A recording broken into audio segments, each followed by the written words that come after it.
And we are officially live. Hello, everybody. Welcome to the webinar. My name is Wes. My name is Matt. And today we're going to be talking about the best giving platform for your church, the best church giving platform.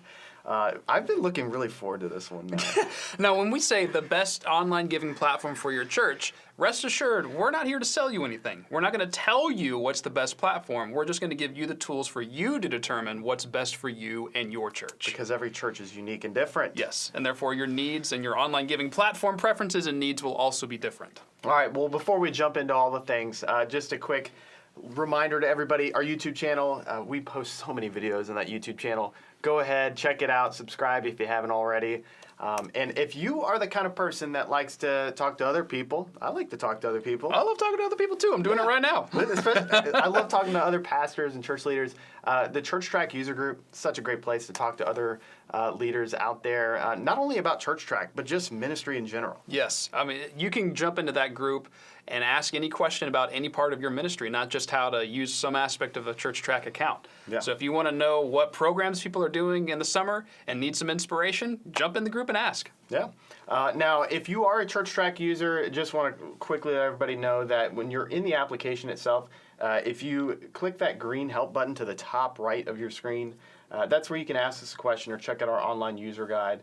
But I do know there are a lot of people in here that are not ChurchTrac users. They're here to learn about online giving because that's what we're here to talk about. So here's what we're going to talk about today.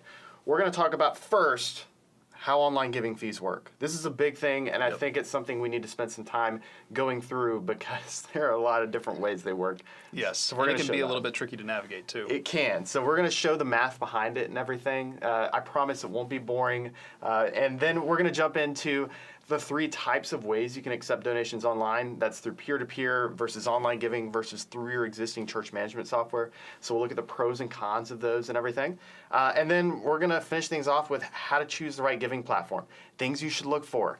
Things you should definitely avoid. Yes, yes. There are some pitfalls that we want you to not trip into. Yeah. So is everybody ready out there? And by the way, this is 100% live. I get asked this question on occasion when we do some other webinars.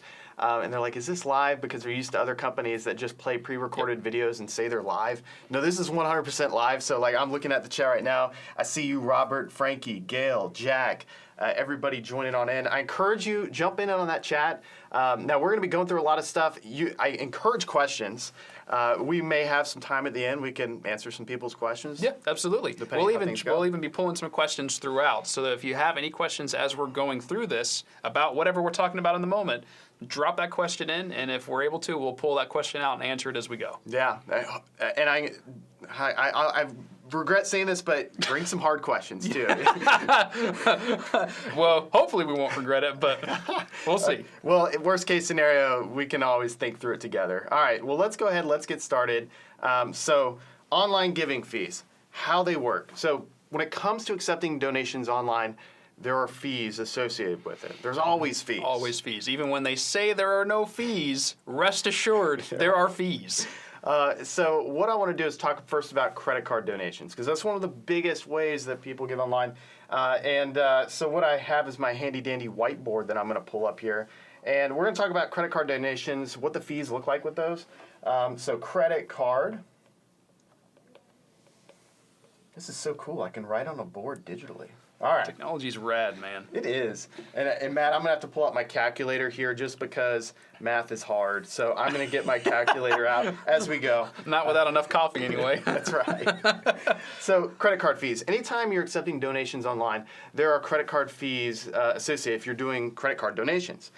Typically what you'll see is a company, they'll charge like a percentage plus like an amount per transaction. Mm-hmm. Probably the most common you'll see out there is a company that says 2.9%. That's like an industry standard, which we'll talk more about in a second. So 2.9% of that donation is a fee plus 30 cents of that donation. And I'm talking in US dollars here, but this can be transcribed to other currencies. So 2.9% plus 30 cents for donation. Pretty common. So the way that would work is if you have a $100 donation, so we're going to say $100 times 2.9%, and then plus 30 cents. So I'll use a little $30. All right. So if I do my math, 100, 2.9% of 100, that's $2.90, right? Yeah. Make sure I'm not. Okay, $2.90 plus the 30 cents. So we're looking at $3.20. Is that right, Matt? Yes, sir. All right, just want to double tracking. check. So $3.20 of that transaction. That means if you accepted a donation of $100, $3.20 of that would be the fee for that donation. Now, that may not sound like a lot, but when you start doing a lot of donations and everything, this can actually add up to be pretty substantial, especially larger ministries or ministries that just have a lot of online donors. You could be paying thousands of dollars in fees every year just for accepting credit card donations. And just to kind of give you an example, like ChurchTrac, through our integration with Stripe, we have a 2.1% fee for nonprofits and plus 30 cents. And so when you do the math behind that, that's $2.10 plus 30, so $2.40 is what it would cost. Is that right, Matt? Yep. Okay. So far, you're good so far. All right. So if you're using credit card with our Stripe integration, $2.40. But at the end of the day, I mean, that's kind of how it works. That's the generic way of how online giving works with credit card donations. Is everybody good so far? Everybody hanging with me? Let me know if we're going a little too fast. All right. So that's credit cards. Another way that people can give online is through ACH. So ACH, this is North America primarily, or direct bank transfer, some people call it. And this is when somebody gives directly from their bank to your church's bank. And so pretty common what we'll see is a merchant processor, online giving platform, they'll charge a percentage fee. So like with ACH, they'll say something like maybe 1% of that transaction plus, and then maybe something like 30 cents for that transaction. So plus 30 cents. So if you take that same $100 donation that someone gave your ministry, so $100 times 1% plus 30 cents, you're looking at, let's see here, $100, 1% of 100, that's $1 plus 30 cents. You're looking at $1.30. Is that right, Matt? Yeah, so even lower than the discounted credit card fees with Stripe's integration. That's nice. Yeah, so that's an ACH fee that's pretty common. I mean, obviously, depending on the online giving provider you're looking at, they may have something like 0.8% and then plus 35 cents for Stripe. Or maybe they'll have something like no fee for it, but they'll have like a 3%, and that's it. It is all over the place when you're looking at these giving platforms. And so that is kind of the gist of it. Now, I want to talk about credit card versus ACH. So typically what you'll find is ACH is going to be the most cost-effective way for your donors to give online. And really, there's not much more a person has to do to donate through ACH, because instead of giving credit card information, they're just giving their bank account and routing information. Yeah, routing number, account number, and that's about it. And so just to give everybody an example here, let's say, all right, you have that same online giving provider with credit card. So we'll do credit card versus ACH. I like a good comparison. Except it's not ACT, it's ACH. There we go. All right, so credit card versus ACH. So if we're looking at credit card, we're going to say 2.9% plus 30 cents. So that's the fee.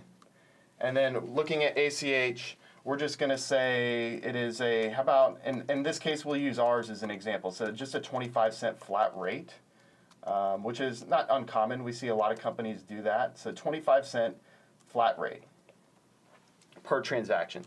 So this means if, let's say you have a $100 donation with credit card. So again, back doing the math, 100, and I got to put a parentheses or else I'll forget things, times 2.9% plus 30 cents. So doing the math, what is that? $2.90 plus 30 cents. That was, what was it, $2 and, $3.20? $3.20, Yeah. All right, just making sure. As long as you're with me, Matt. We got one person here. All right, so $3.20 per donation, whereas ACH, that's just a 25-cent flat rate all day long in this case. So we're going to say 25-cent flat rate. So again, 25 cents. So now let's do some math here and talk about donors that are giving repeatedly to your church. Let's say you have a donor, they're giving $100 each time. Just use easy math. In many cases, maybe $200, maybe $300. I don't know. And let's say they give every other week. Okay? So Matt, 52 weeks in a year, right? Yes, sir. All right, just double checking. Yes, 52 sir. weeks in a year. If I divide that by 2, that gives me 26, right? Yep. All right, so 26. So $3.20 is our credit card fees per transaction there. And I'm going to do times 26. So this will equal, let me get my calculator out because math is hard, 3.2 times 26 equals $83.20. All right, so $83.20 per donor per year. I need more space here. So $83.20 per donor per year if they were to give with their credit card every time, $100 with credit card. Now ACH, we're looking at a 25-cent flat rate. So if we do 25 cents times, let's do the same exact $100 transaction. So 25 cents times 26 weeks in a year. So let's do the math. 0.25 times 26, 6.5. So $6.50 a year. That's a big difference. It's a huge difference. So in the chat, tell me, what do you think of the difference there between credit card and ACH? Now, I know some of you are looking at this like, Wes, I already know this. Some of you may be looking at this for the first time and be like, holy moly, like that's a lot of money. Yeah, there's a few people that have said they're not using online giving right now and they're interested. So yeah, we've got some people who maybe are y'all are just dipping your toes into the water of online giving. So those are the two biggest ways that you can accept donations online in terms of just like the way that people give. And you can see there's a huge difference between ACH and credit card. I mean, just doing the math, so we're looking at 80, I'm going to take it to the next level here, Matt. So the difference between the two, so if I did with just this math, $83.20 minus $6.50. So the difference is $76.70. So $76.70. Per person per year. Per person per year. So for every person that is giving with credit card as opposed to ACH, you're spending $76 roughly more a year for that donor. So if you were to switch a person from credit card to ACH, you would save $76 a year on average for that person. So if you multiply that by, I don't know, like 12 people, so 7670 times 12, so just a dozen people, you're looking at $920. $920. That's huge. It's almost $1,000. I sit there, I put a decimal point in the wrong spot. $920. That's a lot of money. So I think the moral of the story is ACH. ACH is ideal. Yes. So yeah, if you migrate a dozen people at your church, a dozen donors from credit card to ACH, you can save about $1,000 a year for your church. Multiply that out by more than a dozen, and you're saving a lot of money. So I think someone even in chat just mentioned, Gail, you're hoping that you can get more people to make the change from credit card to ACH. Yes, that's the goal, is to migrate more of your donors over from credit debit to ACH. Yeah. Now, obviously, there are situations where you're just going to have a lot of donors that maybe are just one-time donors, and them setting up an ACH transaction isn't necessarily something they're going to want to do. Personally, like I've given to churches, and it's a one-time donation that I've given because I was just visiting, hanging out, and I didn't want to put in all my bank routing information and stuff because I'm not a regular donor. Yeah. But regardless, for your regular donors to your church, push ACH super hard because it's going to save your church a lot of money. And if you're in a situation where you have not yet started using online giving and you're wanting to incorporate it, this is so great because you can start with the right foundation and really making it aware to your donors just how much cost savings your church can get with using ACH. So I like to really hit hard on that just because there's so much money that a church can save by utilizing ACH over credit card, at least in the North American region. All right, so let's talk about some other fees. We talked about credit card fees, Matt. We've talked about ACH and the fees that are typically associated with it. Obviously, they're very different depending on whatever provider you're using. Right. But what are some other fees that we find with companies that do online giving? Some will charge like either a monthly or annual subscription fee. So you have to pay them just a flat rate every month or year just to even use the software. Okay. And what's worse is some of them will still stack like a transaction fee on top of that monthly or annual fee. So you're still paying them twice. Yeah.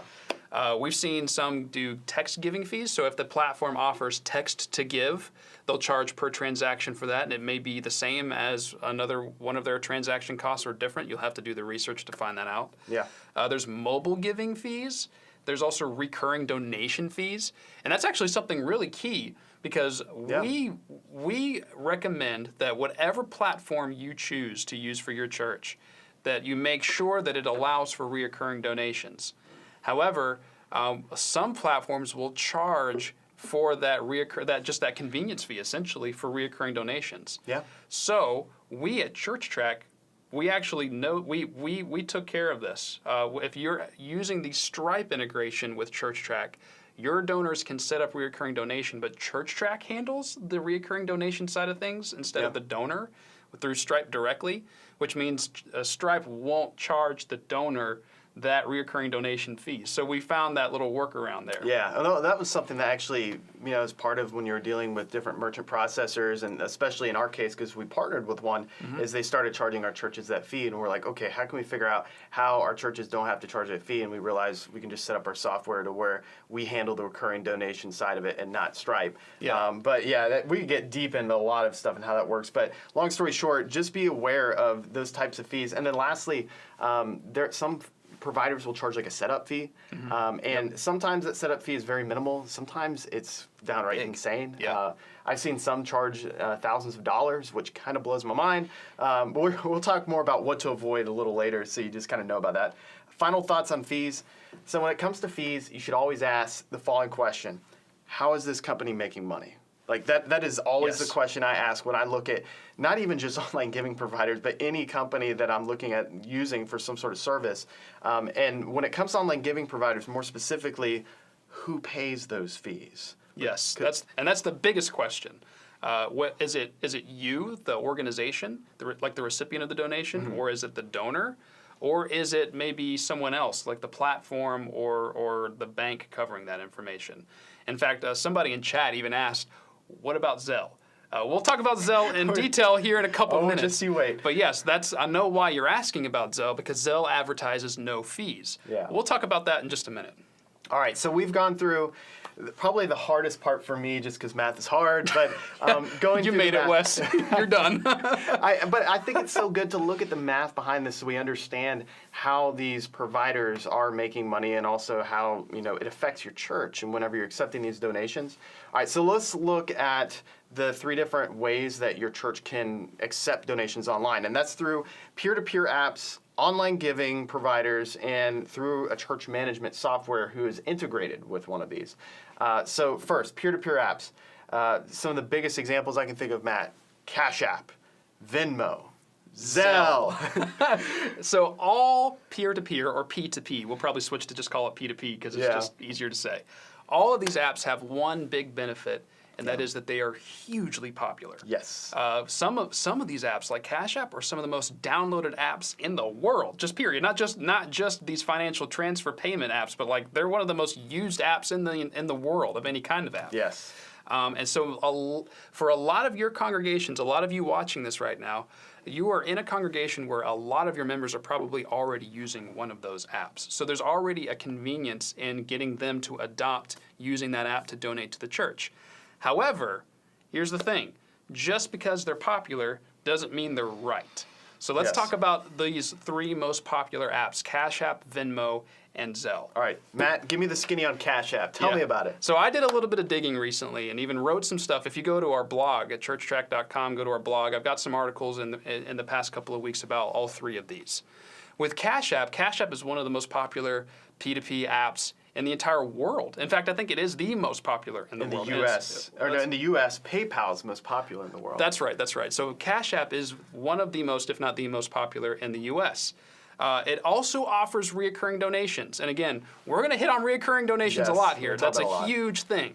You need to make sure that whatever platform you choose has recurring donations. And I emphasize that so much, to the point that if you're looking at a platform and it doesn't offer that, I recommend you just go ahead and take them off your list. Yeah. They do have a pretty high credit card fee, though. They charge 3%. So that's even higher than what Wes was doing on the whiteboard. And what I was doing on the whiteboard, that was the industry standard rate. You shouldn't be paying even that, to be brutally honest. So. Yes. Hopefully you're using a platform where either you or your church management software has negotiated a lower rate. So 3% is high compared to other options out there. They also recently had a pretty big security breach. Literally all U.S. users had their accounts compromised. And when you say literally, you mean literally. Literally all of them. All the U.S. users, not worldwide, but in the U.S., everybody's account was compromised by a data breach. They say they've shored up that breach. Hopefully that's true. Time will tell. Yeah, time will tell. So if the majority of your members are already using one of these apps, especially Cash App, it's going to be easier for you to convince them to start using that platform to donate to your church. So there's already a big convenience there. But it's worth considering. But when it comes to Cash App, best practices are don't recommend your users or members recommend that your members don't donate with a credit card because of that high fee. Yeah.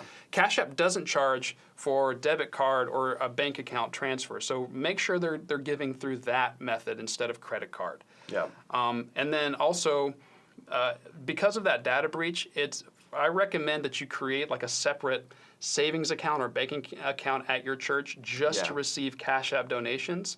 That way, the rest of your church's money is not compromised by any breach. Okay, Cash App. Now, Venmo. Let's talk about Venmo, Matt.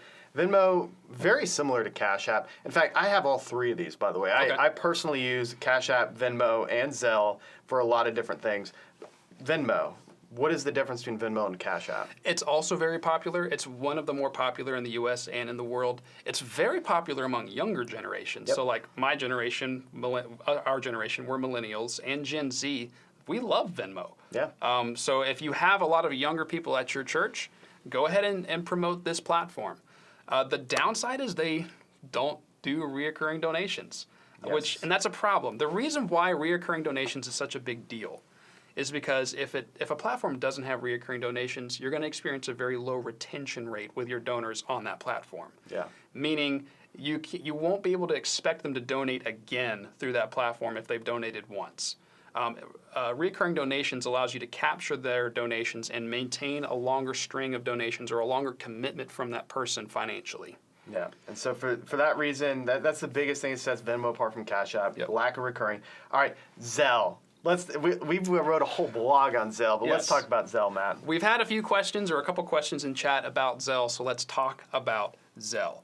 Zelle is extremely popular. My church was using Zelle. In fact, it was the primary platform we were promoting because of the no fees. And I've actually, up until recently, have been working with a lot of churches and encouraging them to use Zelle because of the no fees. Yes. So the church wasn't having to pay any fees. The donor wasn't paying any fees. Now, nothing in this world comes for free. Nope. Right, Wes? Nope. So how was Zelle free? It actually isn't free. The way Zelle works is Zelle is co-owned by a group of banks in the U.S. And as of right now, the banks are paying the fees to Zelle to cover those transaction costs. Yep. I don't expect the banks to do that for forever. I cannot imagine that a bank would be willing to pay a fee for forever. My guess is that they want to do it because they're nice, man. yeah. They're well known for their generosity. Yes, they are.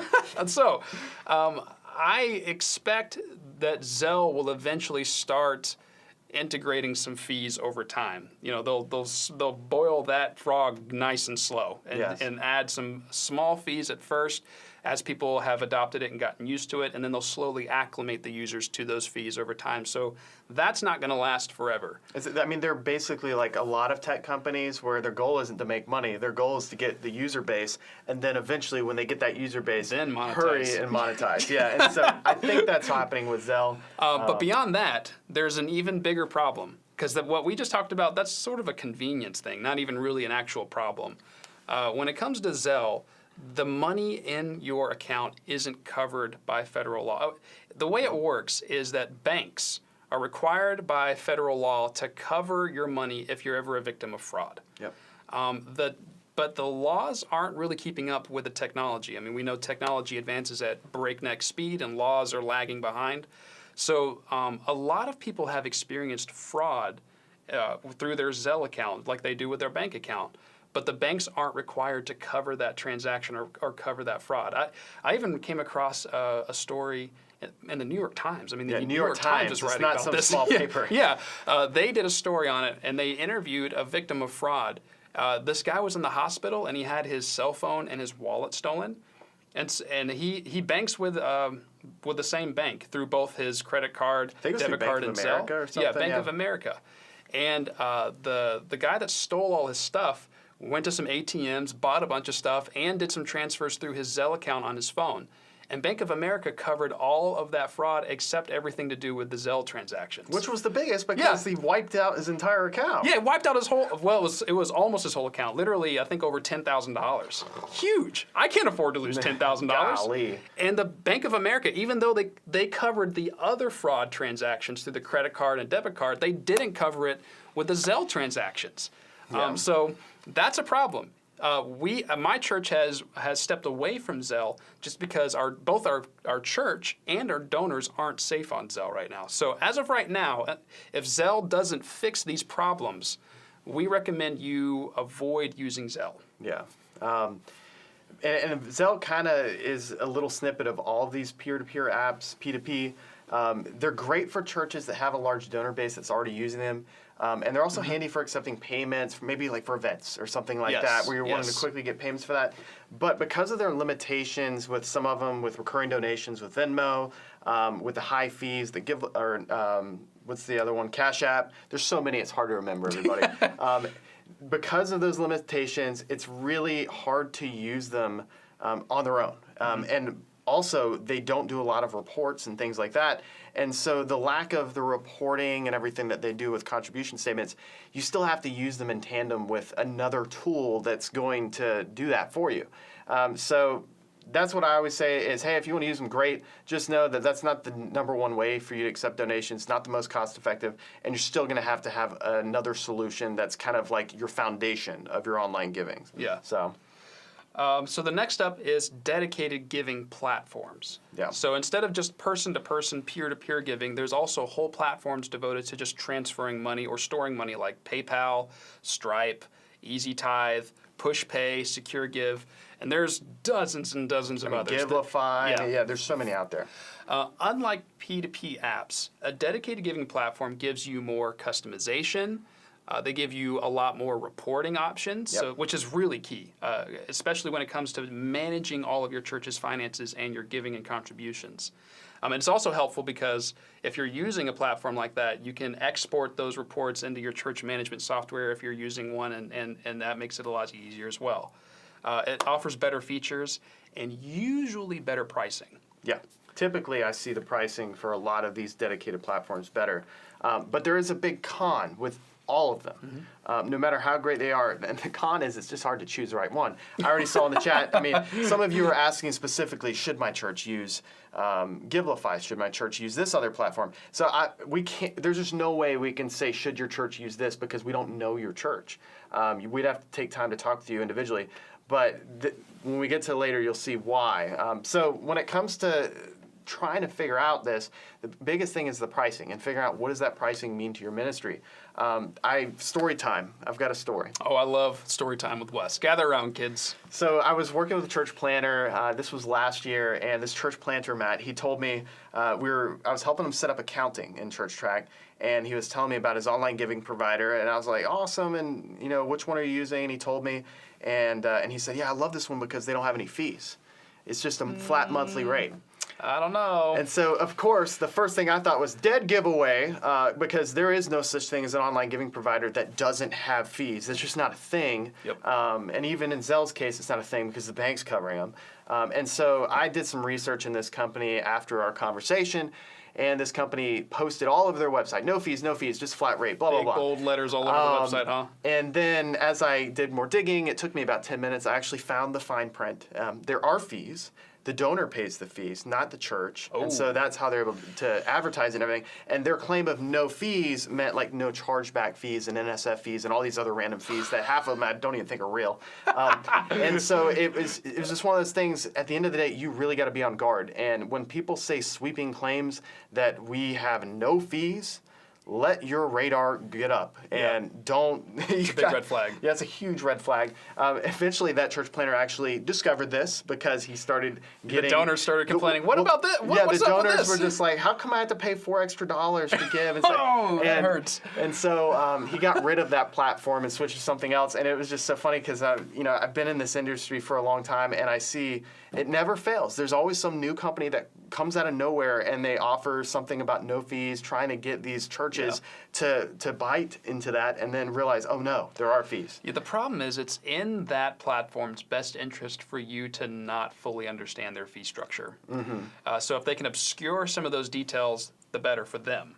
But it means that you have to be savvy enough to do the digging to find out where some of those hidden costs can come from and to do that research. We recommend, we recommend looking into like user reviews. That's usually, for me at least, where I find out where some of those hidden fees are actually coming from with these platforms. And just an example, like let me pull up my screen here, just going on Stripe's website, and I'm pulling them up just because they're the platform we integrate here at ChurchTrac. But they have their pricing page. So if I click their pricing page, which my internet decided to not work. There we go. There we go. So they lay out their pricing and they say, hey, this is our pricing and everything. And then from here, as you scroll down, I can get more into the details of their pricing. And so this is something you really need to examine this. And if there's a company you're looking at and you're like, I don't fully understand if they have all their pricing listed out, then you need to actually reach out to them and say, hey, I want to know what are your fees for chargebacks. I want to know what are your fees if a person gives with an American Express card as opposed to Visa, because that is a thing. Thanks, American Express. Super weird. And so you want to really just kind of talk to the company. But I think the first part is just when you're looking at a company, go to that pricing page and really examine that, because that's going to quickly help you decide, is this a company you even want to deal with? Because if you look at those percentages and everything and see, oh gosh, this company is asking for 2.9 plus 35 cents when this other company is asking for 2.5 and everything else is the same. So you really just got to look at those pricing pages when you're looking at these different companies. And then do a lot of math like Wes did a little while ago. Yes, go back to the math. Now, the cons of some of these companies is what, Matt? For these dedicated giving platforms, or we're talking about church management software yet? The dedicated ones. Giving platforms. So we're talking about there's a lot to choose from, and it can be difficult to ascertain or figure out and discern what the pricing structure looks like in all of its fine details and exactly how that's going to impact both your organization and your donors. So go ahead and look into those user reviews and dig through what that pricing structure looks like on the ground for the people who are actually using it, so that you can determine which one is going to be best for you and your church. Yeah. Now, the last way people give, so we have peer-to-peer, then we have using a dedicated online giving provider, then we have using one that's already built into your church management software. So here's the thing, a lot of companies, ChurchTrac, Church Community Builder, Realm, ACS, and the 200 other church management softwares out there, many of them already integrate with a merchant processor, online giving provider that enables you to accept those donations. And what's so great is when these integrations and these partnerships they offer, it gives you a lot of pros. So the first one, probably one of the biggest, is that giving will automatically show up in your church management software. Yep. This is great. That way you're not having to import stuff. Another one, having your giving all in one place makes it a lot easier when it's all into that single platform. Makes it much easier to manage. And also another benefit is that church management software company has probably already done the work to negotiate lower rates with that merchant processor. So they've done a lot of that work for you. You don't have to try to negotiate lower rates. I've talked to churches that have tried to negotiate lower rates, and sometimes they're successful, and sometimes that merchant processor is so big they look at a little church and say, no, you pay these rates or you don't use us. Yeah. So ChurchTrac, we have negotiated lower rates with Stripe so that you can accept donations online and have all of that added to your ChurchTrac account automatically, integrated seamlessly, but also at lower rates for the transactions. So like I was just showing Stripe's page, 2.9% plus 30 cents their main website, but if you're a nonprofit with ChurchTrac, it's 2.1% plus 30 cents for credit card, and then we just have a flat rate of 25 cents for ACH. And so that's a really great thing, is that oftentimes church management platforms, the partner that they integrate with for their online giving to go through them, they get some awesome fees for that, or not awesome fees, but awesome rates. So that's something to keep in mind. The other thing too is most are going to offer features like recurring donations, contribution statements, text giving, stuff like that. Yes. That's pretty common in almost all church management platforms. I very rarely come across a church management platform that doesn't have some of these features because these are like paramount for churches. Yes. Your church management software will choose a merchant processor that offer these features because they know your church or ministry needs it. Yes. So we're not going to give you a platform that doesn't give you the things that you need. Yeah.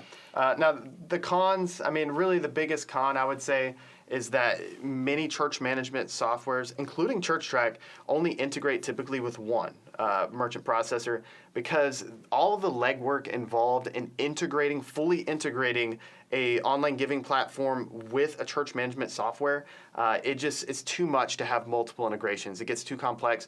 And so most of these companies, I mean, you saw the same thing with, I think, PushPay and Church Community Builder, which I think merged or something. Yes. So that's the thing. But a lot of these companies, they have one that they use. And so that is kind of something you're looking at. You're like, I didn't really want to use that particular one, but that's the only one my church management software actually integrates with. Just keep that in mind.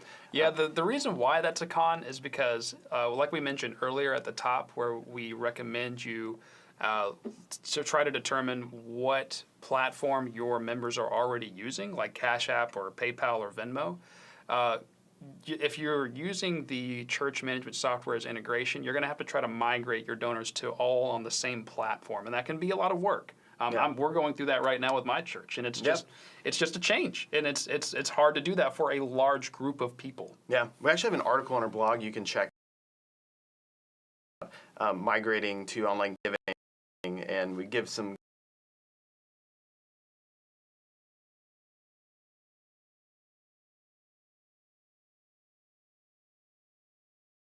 biggest ways, kind of cover that whole gambit of things. Now let's kind of talk about how to choose the right platform, because this is why you're here. Yeah, this is why you're here. And I'm sorry, this wasn't like to be some bait and switch where, you know, we do all this lead up and then quickly talk about this, but it was to really give you the whole picture of everything, because you need to know this stuff. This is like the foundational stuff you need to know. Yeah. So that way when you are looking at online giving providers, you really know what to look for. So here's the questions that I would ask when I'm looking at it online. And the first question is not even asking the online giving provider, it's asking your people. This is probably the most important, to be honest. Ask your members, how are they going to donate? So you want to know how your people will donate or want to donate and stuff, because that may determine the platform you choose. Right. And so, case in point, there was a church I was working with, a small church plant out in Chicago, and every single person had Cash App.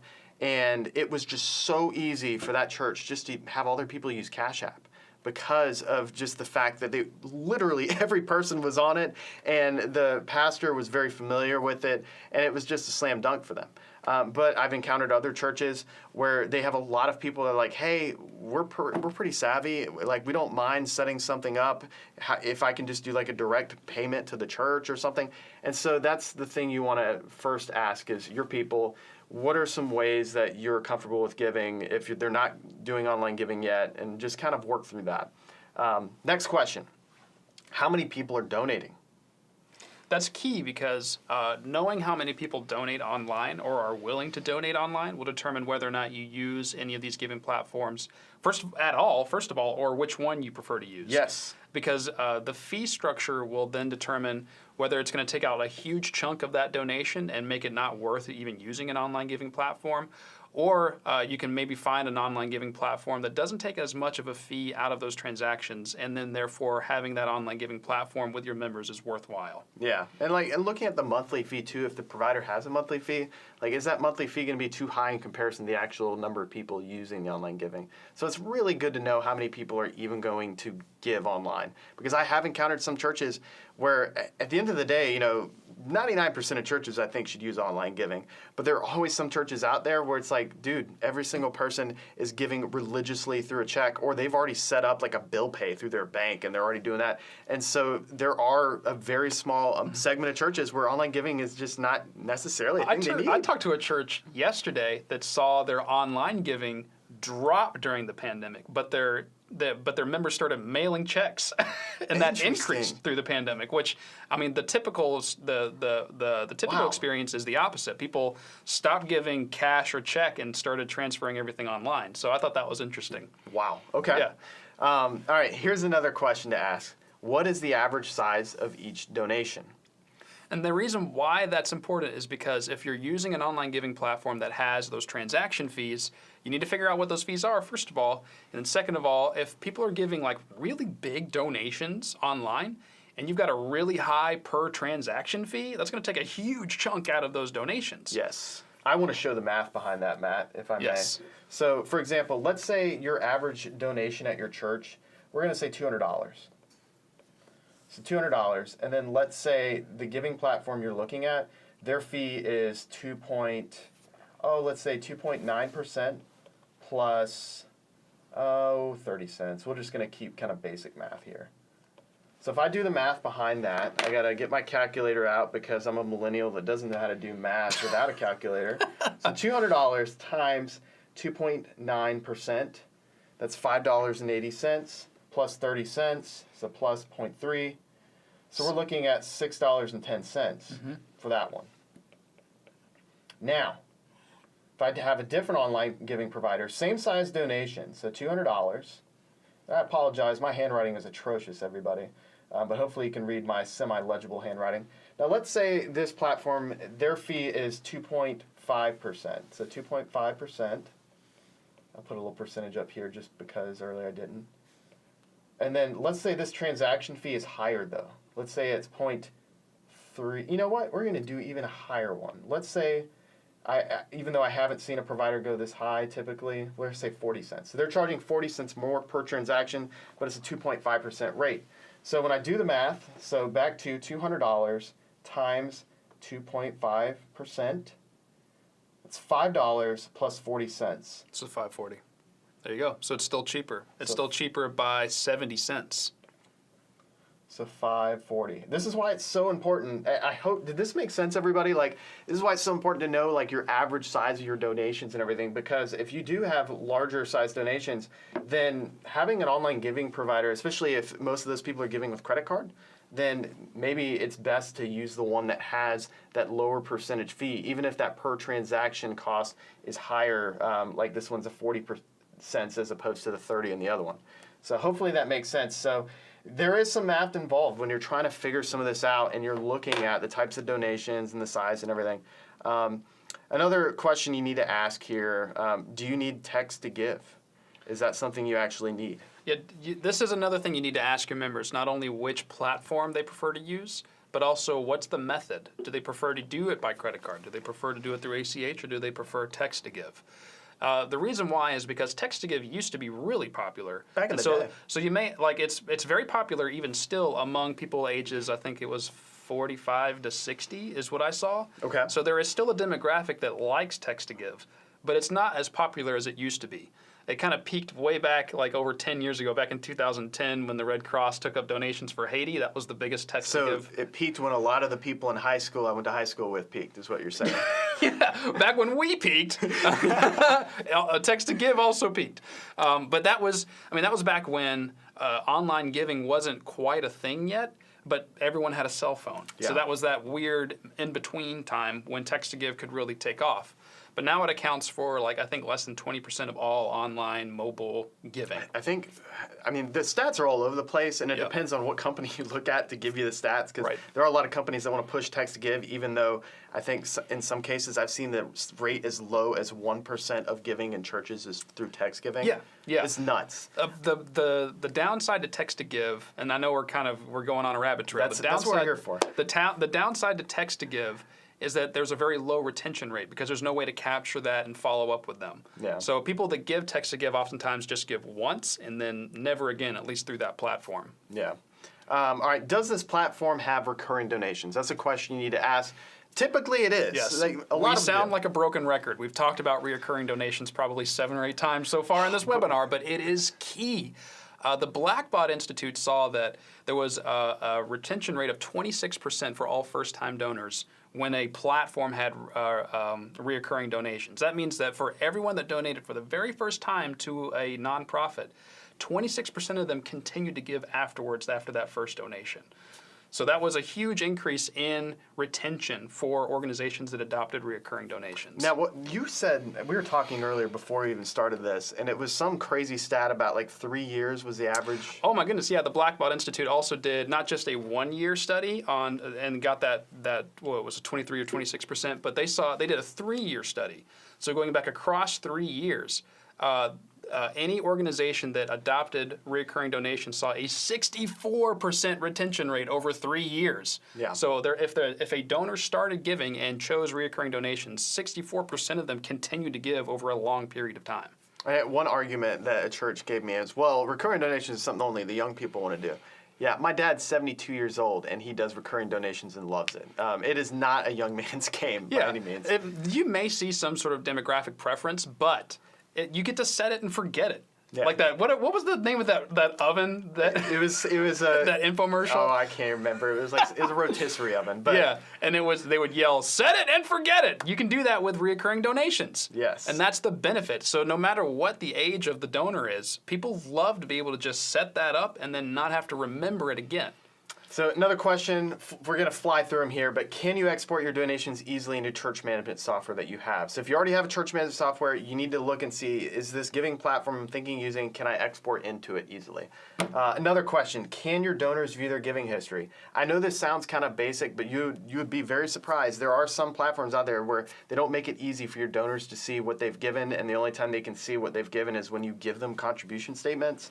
So that's something you need to keep in mind. That's why we have Church Connect at ChurchTrac, because we want to make it easy for people to see when they've given at any time.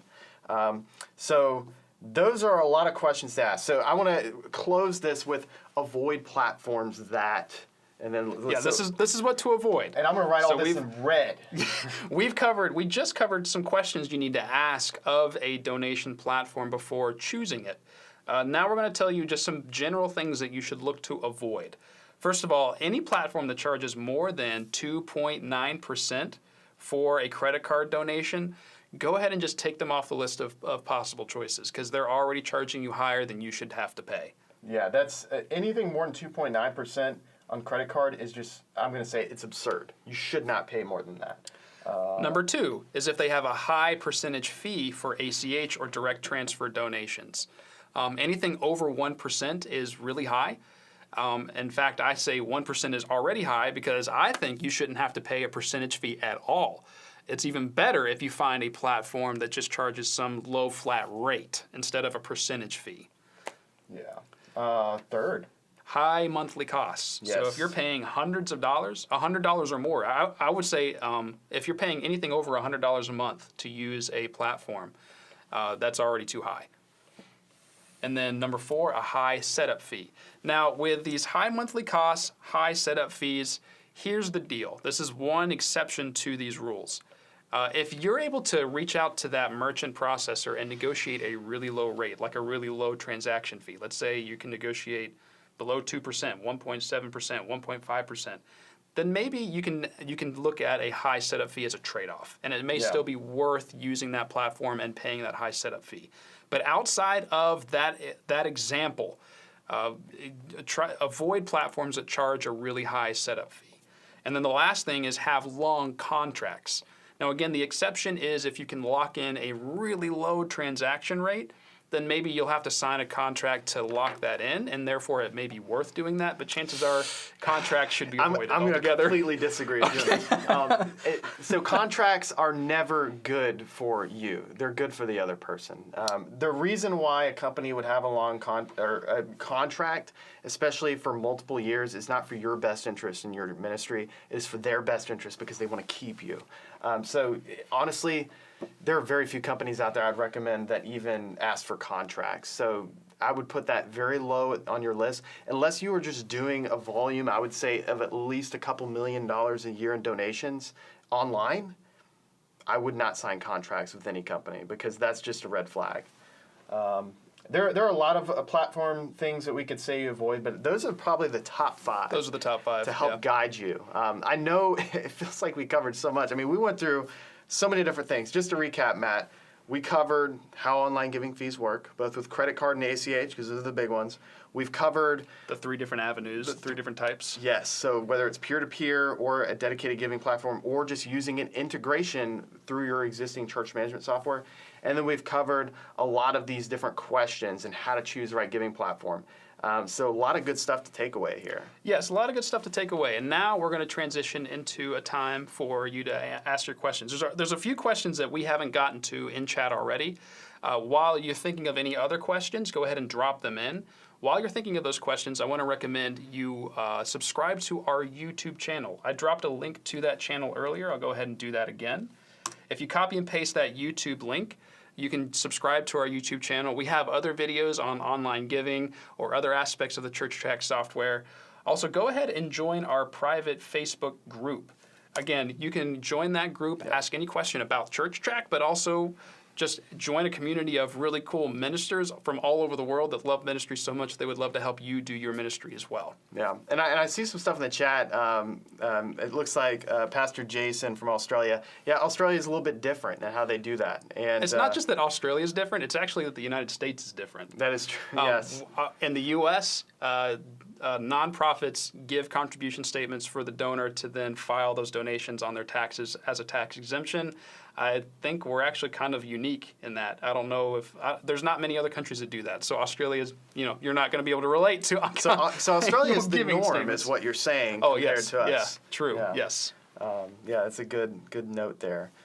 So let's do this. I mean, we're starting. Yeah, we'll just keep the chat open, and so we'll just continue this time and just ask us some questions. We'd love to tackle these live here. And just to throw this out there, I know that I want to be cognizant of everybody's time since we have kind of hit that point. So if you do need to head out, hey, thank you so much for joining us. And if there's anything else we can help you out with, you can just create a support ticket or just shoot us an email, support@churchtrac.com. But we'll be more than happy to stay in here for a few extra minutes and talk about the specifics. Yeah. Jack Watts, you asked earlier, you set up online giving through ChurchTrac. You're not sure if you're getting the discount. How do you know? Log into the Stripe account. You'll be able to see what those transactions are and what the fees are, and you can then calculate what that percentage is. But if there is a discrepancy, or if you feel like you should be getting that discount and you're not, I actually ran into a situation where suddenly at my church we weren't getting the discount. We were getting the discount, then weren't. Really? Yeah. So I reached out to Stripe, to their support team. They found out what was going on and even then credited the money back to us. Oh, wow. So that was resolved that way. So go ahead and reach out to Stripe directly for that. Is there a debit fee on Stripe through ChurchTrac? When it comes to debit like ACH, again, it's just a flat rate of 25 cents. Yeah, and that's if someone's actually setting up ACH giving with their banking account number and routing information and everything. Pastor Jason said, can we use other platforms through ChurchTrac? Does Z-Stripe work outside of the U.S.? I don't know if Z-Stripe works outside of the U.S., but you can use other platforms through ChurchTrac. We only integrate directly with Stripe. But like we mentioned earlier, your church management software and your online giving platform, when choosing a platform, does it allow you to import into your church management software? With ChurchTrac, that is the case. Wes is even showing you on the giving screen. Just because I don't want this to be like a whole thing where you think we're trying to push Stripe the whole time. If you click the import button on your giving screen in ChurchTrac, we actually have a few providers so I could select something like Giveify or PayPal or PushPay. And then I can drag and drop that CSV file that they'll provide you with. So if you're using one of those providers, or you can even utilize by just going through a manual mode. So if you have like just a regular Excel sheet or something, you can do that too. So that's built in. All right. Through Stripe, can the church opt to have the transaction fee added to the giver's contribution? Readers United Methodist was asking that. And the answer is yes. The donor can either choose to cover that fee or not. So they just add a little extra to the initial donation. Eugene Knighton asked, does ChurchTrac have a minimum fee? No, we don't have like a monthly fee. We don't have any sort of minimum. No. It's just a per transaction rate. So if somebody donates $1 through a credit card, they'll get charged 2.1% plus 30 cents for that dollar donation. Yeah. And one thing I do want to make mention, and this isn't even solely unique to ChurchTrac. There are some other church management softwares out there. So our integration with Stripe That is an integration that we offer at ChurchTrac. We don't actually make money from that, and that's something I didn't even point out earlier just because it wasn't the best time. But long story short, most online giving providers, they have to make money somehow beyond just the transaction fees, and so they either have like a higher transaction fee and then skim off the top, which is pretty common practice, or some have a monthly fee and stuff like that. So ChurchTrac, because this is an integration, this isn't like the sole part of our software of what we make money on. This is just an integration. And so that's why we don't have like a monthly fee to use online giving with ChurchTrac, because you're already paying for your ChurchTrac subscription. So just wanted to put that out there. So we don't make any money on online giving. So we have no dog in this. Yes. Is the donors banking, Sabrina is asking, is the donors banking and routing information something that's seen by the ChurchTrac administrators at the church, or is that something they privately enter? Most donors don't want anyone having their banking information. So ChurchTrac, through this integration, like many church management softwares, this is an integration in which the merchant processor handles all of that information. ChurchTrac does not handle any financial information like that. And so, no, you're not going to see any of that stuff in ChurchTrac. Okay, so a few people were asking for like fee structure with ChurchTrac. There was a few of you that asked that. When it comes to ChurchTrac, if you are a 501c3 organization, if you're a nonprofit, and you set up an account with Stripe, we've negotiated lower rates with Stripe than their sticker price, 2.9% plus 30 cents. We charge, I shouldn't say we charge it because we don't charge anything. Stripe, yeah. Stripe will charge only 2.1% plus 30 cents for credit card donations and only a flat rate of 25 cents for ACH donations. There is a text-to-give option with the Stripe integration, but that's all done through credit card. Whenever they text, they enter their credit card information. And so the credit card transaction fees apply with text-to-give as well, so 2.1% plus 30 cents. And I'm putting that in the chat just for everybody. Perfect. So, oh, and Richard, yes, you, right above what Wes is typing, you asked earlier, can a QR code be used? With ChurchTrac, yes, we even give you a QR code. So you have a QR code custom to your account that will take people to the Church Connect page where they can donate to your church. So yes, QR codes can be used, even if you use other platforms. There are websites that will generate a QR code for you. So just go ahead and plug in that URL, spit out a QR code, and share that with your members and start taking donations that way. Yeah, good questions. At the end of the day, I mean, there are so many different platforms to choose from. And every church is unique. And so, I mean, as churches start looking at all this stuff, they have to ask the questions. And they have to look at the math behind it. And yes, it's not an easy thing, and it's not a fun thing in most cases. But when you do your due diligence and actually look at the pricing structures of some of these online giving providers and everything, and compare it to the type of donations you plan on taking in and everything, you can save your church a lot of money. And we love seeing churches save money because it's the worst when I see a church that's just been raked over the coals by another company, and they're paying thousands of dollars a year in fees that's completely unnecessary. And so anything we can do to help you out with that. And our integration with Stripe is not always the best solution for all churches. Obviously, our pricing is pretty low, and it's almost impossible to beat. For most churches, but there are still solutions out there for other online giving providers that you need to consider. Don't take our word for it. Really do your research. Sabrina asked, how does the donor switch over from other online giving platforms to using ChurchTrac? We've written some stuff about this. Go ahead and check out our blog. Real quick, though, at my church, what I have done is I have just been the dedicated person that people come to set up the online giving platform or on their phone. So I just say, hey, we have like a slide about it during the announcements at our service, but they also can come to me directly, hand me their phone, and I'll get it set up on their phone. So literally just I hold their hands through the whole process. Yeah, and sometimes that's what it takes, especially for members that may not be technologically inclined, but they really want to just simplify how they give to your church. In fact, my church, I have personally witnessed that where one of the church members was just like, I don't know how to do this. And the other church member was like, I don't know how to do it either, because they were older and they didn't even have smartphones. And so we helped set that up for them. And so it's really neat how you can just, at the end of the day, it's just talk to your people. Yep. I mean, churches are hesitant to make changes because they know that their members are hesitant to make changes. Yeah. But my experience, people aren't actually hesitant to make changes. They just want help. Yeah, it's well put. Yeah. Well put. Any other questions here? We'll answer one more question, and then we'll head on out. Judy, does ChurchTrac charge 1% per donation with Stripe? No, there's different transaction fees, whether it be credit card or ACH. 2.1% plus 30 cents for credit cards, 25-cent flat rate for ACH. Yeah. And again, I just want to hit on that. There are so many giving providers out there that accept ACH as well as credit card. And many of them don't have a percentage fee for their ACH, especially if they're an integration already with the church management software.